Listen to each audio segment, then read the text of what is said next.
I'm Josh Muccio, and from Gimlet Media, this is The Pitch, where real entrepreneurs pitch to real investors. Hi, good morning. Pleasure to meet you. What's your name? David. David. What's your last name? Sarabia. Sarabia. Hi, Nicole. Awesome. Hi. Cool shoes, man. Nice to meet you. In the pitch room today is founder David Sarabia. David is here asking for $500,000 for an app that he says will help people recover from addiction. Drug abuse is an enormous problem in the U.S. right now. More than 100 Americans die every day from an opioid overdose. And David has had his own struggles with addiction. So for him, this is personal. But will his passion for this problem translate into a business that investors can get behind? Here's who we'll have to convince. I'm Jillian Manis. Jillian is a partner at Structure Capital and an angel investor on the side. I'm Charles Hudson. Charles is with Precursor Ventures, where he invests in early-stage startups. I'm Nicole Verkent. Nicole runs a software company, and in her spare time, she's an angel investor. I'm Michael Hyatt. Michael built and sold 2 Canadian companies, and now he invests for himself.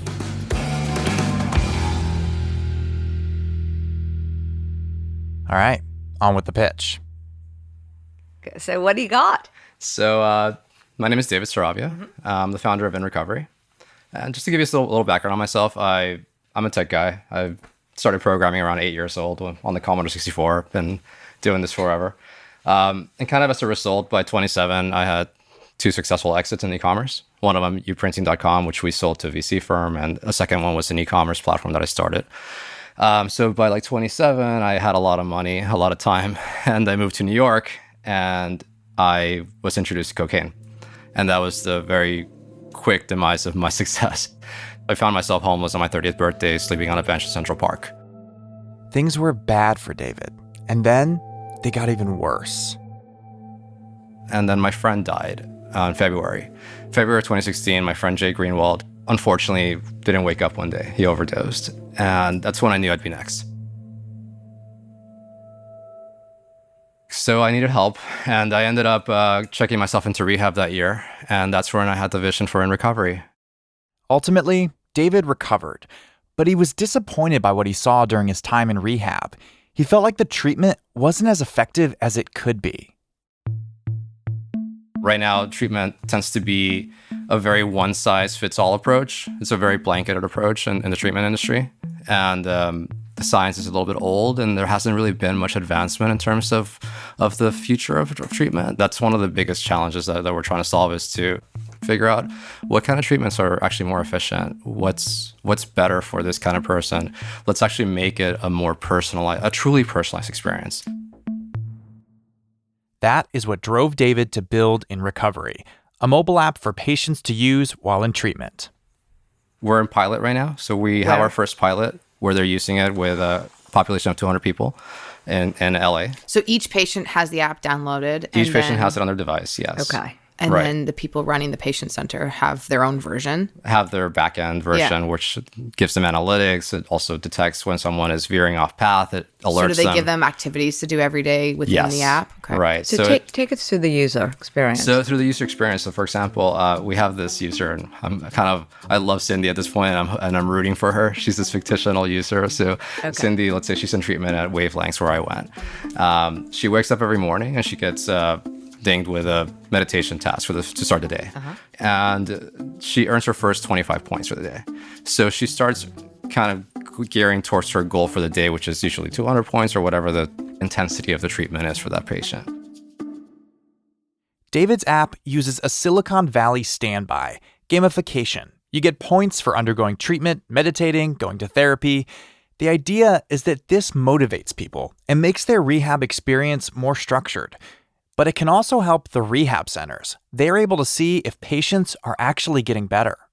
And there's another part of it. So beyond the treatment, so after treatment, we extend the continuum of care. So we keep the member inside inRecovery, and they're paired up with a sober circle.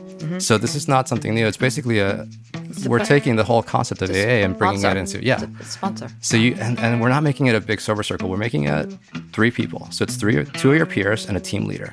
And what that means is that part of your sober circle, you have a recovery coach that always checks in on you. So we're really making their chances of staying sober much higher by having a professional that's always in communication with them. And the reason being is that I want you to have a place where you can be yourself, where you can be honest, where you can just say, hey, listen, guys, I feel like shit today. I had a big argument with my girlfriend. I feel like using. You can't go on Instagram or Facebook and say that. Right. It's you can't be honest in social media. So let's say we step back for a second and we all agree that what you're doing is really important. We all agree that your journey is incredible and very pertinent, and the reason why you're doing it. Like all entrepreneurs that are successful that I've seen are fixing a problem that they've seen in their lives. Right. You are perfect for that. But let's talk about investing. Can you talk to us about the business side of this? Can you talk to us about, I'm assuming you're selling it to the treatment centers? Yes. So we have come up with a model where we're charging basically about 1% of treatment costs to have this app in the Sunday Treatment Center. So it comes out about $300 per user for their entirety of their treatment. So the treatment could be 2 weeks or 90 days. It just depends. They still pay $299, right? $299. Yeah. And so how long has the product been in market now? So we are in pilot mode right now. Okay. So we just literally just launched. Let's step into why you're here and let's talk about investing for a second. Sure. Sell us on how much money you're raising. Why do you need that? How big this market is. Give us all the math behind this business and why we should invest and what we can do together to make this a great company. Absolutely. So far I've put in about of my own money about $65,000, and I've grown it to where it is. We have we have 2 pilots in place, and we have a very good team. And what we're raising is $1.5 million for our seed round. However, we're raising it in milestones. So we're raising half $500,000 in start, $500,000 for the first milestone, which takes us through six months of runway. That first milestone is going to be to roll out in treatment centers in the US. So to get about 20 treatment centers in place with an average of, let's say, 50 to 100 patients per treatment center. So why break it down, though? Why break it out? So that's actually something that we did because of the advice of our CFO. Okay. What's the valuation on this first 500? We're raising it at a pre-money valuation of $5 million. Okay. Can you just give me a sense of what the treatment center landscape looks like? Is it highly fragmented? Are there a few? I'm just trying to figure out where can you go and get people in large bunches? Yes. Because my concern is that this is a really great idea, and I'm struggling to understand how you're going to get the product in front of enough people to actually make the business side work. So one of the biggest things that happen that benefits us a lot is that there's a lot of mandates now for outcome data. So JACO, one of the biggest accreditors of the industry, is now mandating, and also the I always stumble with this one. David throws around a bunch of acronyms, but the important thing to know is that he thinks his app can help rehab centers with their accreditation because it creates a digital record of the patient's time in treatment, what they did while they were there, and if they're getting better. And David says that's what many treatment centers are missing. Now it's actually mandated that they have real trackable outcome data, and we're coming in at a time when they truly actually need it. Have you talked to Jacob? Have you talked to We have not yet, no. Okay. Because that addresses your question. How do you get how do you get this to scale? Right. Yeah, I mean, I guess I just worry that if treatment centers are small and fragmented and they're hard to find and sell, you might have the world's greatest product, but a really difficult time. And to be completely honest, I like to be transparent. We will have a challenge, obviously, signing up treatment centers, but we are on our very core a blockchain-based technology. And the reason, and I'm not throwing this out as a buzzword, I hate that people do this so much, but the reason we're doing this is because of all the rampant fraud that happens in the treatment industry. Yeah. It's disgusting, really. David wants to use blockchain technology as a tool to combat fraud, where all these shady rehab centers cycle people in and out to collect money from insurance. We want to create an audit trail for the treatment industry where insurance can then say, what are we paying for, really? And we can really start to kind of understand what they're paying for. They're having real insight now into what this $39 billion industry is all about. Typically, a patient's worth to a treatment center is about anywhere from $30,000 to $60,000 on average, because that's the cost of treatment. That's about 1 month of treatment. 1 month. And what happens is that with all good intention. I'm sorry. What's Yeah. the amount they pay for 1 month? Of About treatment? $30,000. 30 30 to 60,000, yeah. And 30 to that's- 60,000 and that's cheap. for There's- one patient there's- for 1 month. Oh, Yes. there are ones that are And there's ones in Malibu. 200,000. Yeah. Yeah. Yeah, it's insane. Okay. So, in All right. regards So to sorry, the- I thought yeah. 300 a month for your services was a lot, but now that I'm seeing The investors are starting to see the dollar signs that David has seen all along. With all this money at stake and all the fraud concerns, What's happening now is that insurance companies are just not paying. They're saying no. They're saying, we're not going to pay for this. This is BS. Sorry to use that language. They're like, this is bullshit. Like, we're not going to pay for this. We're not going to continue supporting this. So this is kind of a preemptive move for treatment centers. So do you need an insurance company buy-in to be successful? We don't in the beginning, but long term, yes. Long term, yes, absolutely. David's basically saying all this stuff with insurance companies and accreditation is the long-term play here. But what he hasn't really explained is what happens first. How is he going to get this product into rehab centers nationwide? Do you have any feedback at all on your pilots? Has anybody said, at the end of the day, like the deciders aren't you or I, it's the people using it. If I walked in there and tried to take this app away from them now because they've been using it for a month, they're going to say, oh my gosh, don't take away this app. It is revolutionized what we're doing in here. Do you have anything? I think it's too early to say that. Well, how long have they been using it? We're still rolling out the pilot. So it's literally still being rolled out. So we don't have So feedback you don't yet. know if your product We works. don't know. Well, I mean, we have been developing this with a very strong team, and we know it's going to work. However, obviously, But how do you you never say? really know that But something's going to work. you can't say Yeah. that. You can't say I it's absolutely too agree with early and then say, but we know it's going to work. No, it's Like, just- well, which it's- is it? You're hoping it We're hoping works. it will work. No, yeah. I got that Yeah. part. But I mean, so it's fair to say that in the very least, it would be smart to see if a pilot works. And how long would you Absolutely, need? yeah. How long would you need to see a pilot working for? At least 3 months for me to feel comfortable that yes, we have something that's extremely solid. Once we have actual feedback from users, I agree with you. I've invested in companies too in the past, Right. and people always have this great idea, but it doesn't really. Like I'd until almost it's want to actually- go to that yes. clinic, literally see it and actually and see that, and see how it's affecting the efficacy of the entire treatment Right. center. It's really helping, and we're hoping that it will. It's decision time. Here's Jillian. I'm thinking that it's too early in terms of right here in this room for me to jump in and say I'll commit. But this is a real, when you deal with healthcare, it's a long sales cycles. It really is. You're dealing with so much friction, and yet this would be, if you were able to do this, cracking the code on one of the most, as I always say, the dumbest problems in America, addiction. I don't want to say no because I don't think, I think there might be something we can do to at least help, if not an immediate investment. I'd like to see where you are in the Absolutely. next 6 months, but see if we can help you get there Right. a bit. Thank you. So Yeah. we will Me too. definitely keep connected after that. Absolutely, I love that. Fantastic. Thank you. Jillian is out. Charles is up next. I think you've been super thoughtful about the needs of your customer and how this can extend beyond the time that they spend in treatment. My one concern, though, is for all of the attention and time that's been invested in the product and the product experience, I worry maybe not enough time has been spent thinking about the go-to-market and sales strategy and what it's going to take. I totally believe the long-term arc. I just worry, though, you need a bridge to get to that end state.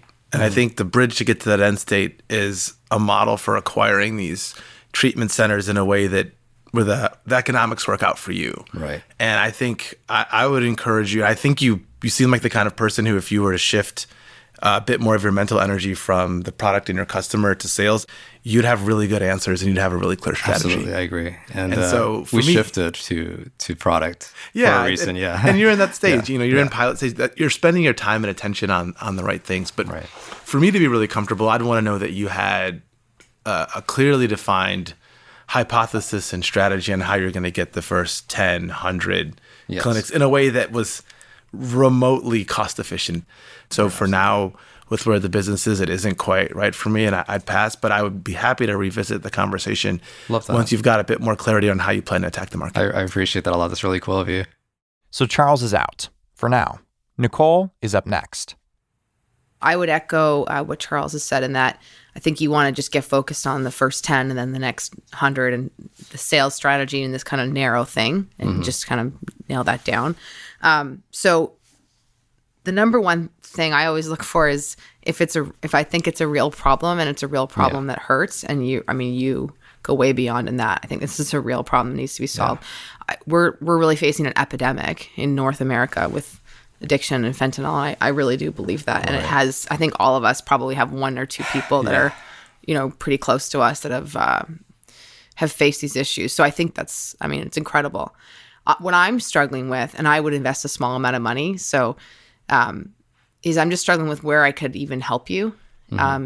So I do have to pass, but I applaud what you're working on, and I think you have the right foundational things here. I think it's just that next step to Charles's point about your go-to-market, your sales, and then from there, you're right, get it right, and then scale. Don't scale on quicksand, right? Thanks, I appreciate it. It's been great to meet you, and I feel you too. Absolutely. I feel like you're working on something so important. So Yeah, I agree. Nicole is out. Michael is the last investor left. So necessity is the mother of all invention, right? And you're like perfect for that. That you've invented this because you want to solve a problem that you had, like I said before, and this is exactly where great businesses all start. And that's what you do. I see a lot of companies come in here, or just see companies that develop a product and then run around trying to find a problem, and that generally doesn't work. Right. So let me give you some advice of what I would do if I were you. What you don't know is what you don't know. Right. And what you don't know is if what you're doing works. You'd like to think it does. And So that's very important. what I would ask you to do is the following. I would get, for example, your pilot into this test center in LA.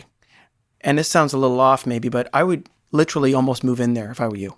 And I want you to see exactly how people you're going to be observing the animals on the savannah, like in an experiment. You know what I mean by that? Absolutely. You're going to be literally observing them in their natural habitat and how they're behaving with your technology and see if it really, really Truly works. works, right? So that's my advice to you, entrepreneur to entrepreneur.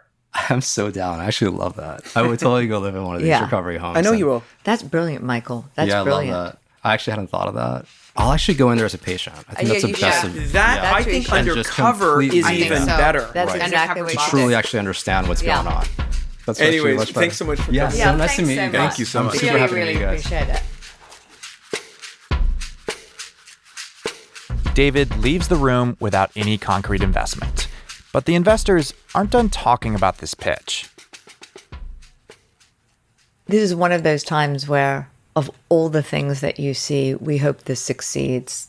Charles, Okay. I think it's a good fit for. It sounds like based on what you've invested in too. If they Yeah. get that sales piece. Yeah, and we've done a lot of digital health investing at Precursor, and a lot of those companies, because as Jillian said, the sales cycle and deployment cycle is long. Yeah. We've sort of made some bets that, hey, this is going to work. Yeah. But in all those cases, the company had, I think, a strong sense for go-to-market. And my sense is like he has a good plan in his head. It just hasn't been his priority. And if I could hear even a semi-reasonable thought, I think you're going to get that in 4 months. Yeah, I think as we're soon going as to he get that. from pilots it.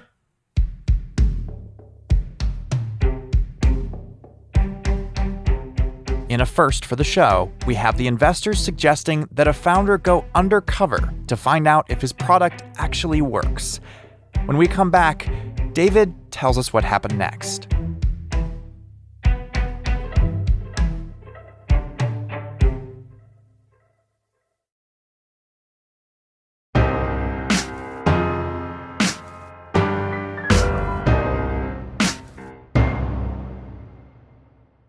Welcome back. 3 months after his pitch, we called David up to see how things were going. So like, end of the show, you have a suggestion from Michael Hyatt. Do you remember that suggestion, what that was? To go back to rehab for a little bit. And I was like, you know what? That's actually a great idea. And I ended up doing it. And, You actually went back into rehab. Yeah, it was actually a really, really good learning experience. That's crazy. How long were you in there total? How many days? Okay, I was there 15 days. 15 days. So like, did the other patients, did they know like that you were undercover? No, not at all. And they still don't. Oh, wow. Yeah, and they probably will never know. So that, I mean, Well, unless they listen. yeah, unless they listen or research me, yeah, they probably will never know. So yeah, it was actually great. I mean, the actual usability of the app, I mean, if you want to go into deep dive, like people actually loved it. Really? However, I learned how to improve it. Yeah. I mean, not to be cocky, like I'm really good at UX, but it's really like there were certain things that I learned there that are going to make this app Like what? 100 times better. What did you learn? So one of the main things is really that people don't like to type. So we're going to add voice notes. We're still going to have the journaling app that we have inside the app. However, we're going to make a recording functionality where you can actually just record your voice and then we'll transcribe it. However, the really cool thing about that is that I'm going to up that with an API to a company called Affectiva, which does automated sentiment analysis. So we'll be able to really understand what that patient's going through. Like on the text-based journal, we can only get so much, but out of voice, you get so much more in terms of like actual emotion. Yeah, you can tell if they're faking it, if they're saying like all the right things, but like in their voice, they're saying something different. Yeah, exactly. So that's really, really exciting. The app itself, people loved it. Like they were checking in. They were really engaged with the whole daily points thing. They were motivated to actually participate, to be on time. Yeah. Like, were people actually like saying the words, I love this app? I couldn't solicit that, but I was hearing it, not like I love this app, but I was like, this is really cool. Like people that have been into rehabs like multiple times are like, oh my God, like where has this been all the time? So, it's really shocking that this hasn't been done yet, because it really does make the whole rehab experience a dynamic experience versus a very static one as it is right now. Right. Yeah. And then for the actual staff, I think the biggest thing that they're excited about is the reports that we're going to be generating. So we'll be able to give them reports that they'll submit to when they're submitting their insurance billing. They'll have a report from inRecovery that actually tells them this patient was here. It's timestamped, GPS location, the patient's feedback on top of it. So again, goes back to the whole idea of like a lot of the insurance fraud that's very much in the news right now. The treatment centers that are actually legit and actually want to do a great job, this solution is perfect for them because they actually have now an additional layer of data that they can submit to the insurance companies, which I think is really exciting for them. Yeah. I am kind of curious. Like, I want to talk more about the fraud piece of this. Right. And I'm wondering, like, because treatment centers will be held accountable, will it actually be harder to sell to them? Like they'll want to avoid that accountability? Yeah, and the thing is that the bottom line is this. There are treatment centers that are fly-by-nights that are here to make a quick buck. Those come up really quick and they disappear just as fast. They're not real businesses. The ones that are actually legit, that do operate properly, that do have the right kind of staffing, that actually care about their patients, they're going to want us. They're going to want to use inRecovery. And, those are the kind of treatment centers that we're targeting anyway. We're not really, we're not going to waste our time and go after treatment centers that we know are fraudulent. Those guys they'll be gone. Insurance is cracking down so hard on that they'll be gone in in a couple of months. I don't foresee them surviving beyond this year. Yeah. But I don't foresee us ever having to deal with treatment centers that are going to be more on the fraudulent side. You think that they just won't sign up for inRecovery unless they just won't sign up, it doesn't make any sense for them. It's going to expose them a little bit in terms of of what's going on inside their treatment center. Yeah. Kind of going back to like your experience in the treatment center, was there ever a moment where you felt like, oh, I shouldn't, like, these people didn't opt in to like have their data collect, like they opted in to use the app, but then like I'm watching them and like they still don't know. That didn't ever feel icky to you? Icky in terms of like their data being collected? Well, not that, but I mean, like it was kind of like a study, like you were doing a study on like how someone was using your app, right? But like they didn't opt in for that study, right? Like they only opted in for the app. Well, they'll never know. I mean, that's number one. Number two is that... But that doesn't make it okay just because they'll never know, right? It doesn't make it okay, but we're not using their actual, names. We're not using their identities at all. They knew that we're using an experimental app. They did sign a waiver that, they allow this app to kind of record their usage and stuff. So, I mean, they are kind of aware, but, they're not aware that I was there. That you were watching them? Yeah. How's the round going? You were raising $500K. How are things going with that? So I've managed to raise almost that amount. We have so many VCs that are so interested in us right now that I think that we're going to end up just securing a proper seed round of 1.5. So you've got close to $500K like in the bank? Yes. That's awesome. You said like you have so many VCs that are interested in you, and that's why like you're doing, plan to do an even bigger seed round. Right. First of all, that must feel great. Yeah, it is actually. Like we're not approaching any VCs; they're approaching us, which is a nice place to be at. And all the entrepreneurs out there that are like hustling and sweating it out are like hating you right now. It happens, I guess.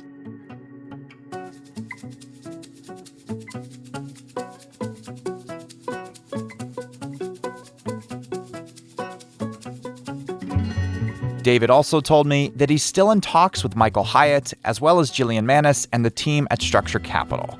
So there's a chance he might end up with some investment down the road. I don't think anybody knows if inRecovery is the app that's going to remake the addiction treatment industry, but David sure seems confident. And if his product can actually help with all the fraud happening in the rehab world, that seems pretty big. We'll just have to wait and see.